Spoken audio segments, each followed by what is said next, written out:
अहम ख़बर अवां ताईं पहुचाईंदा हलूं। बोदर फार्म लॻ ॻोठ हाजी हाशिम पली में मासूम बाड़े सां वहशी जवाबदार पारां बदफ़ैली जो इंकशाफ थियो आहे।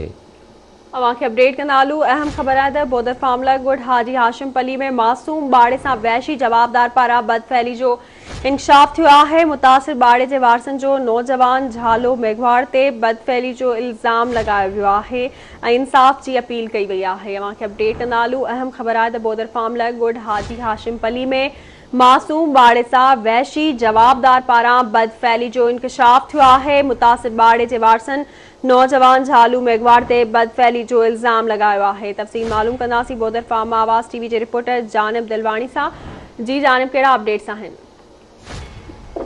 जी बिल्कुल, ये बोदर फार्म थाने जी हद आहे ॻोठ हाजी हाशिम पली जंहिंमें 9 साल कैलाश पुट रमेश मेघवाड़ सां ॾाढाई जो इंकशाफ थियो आहे।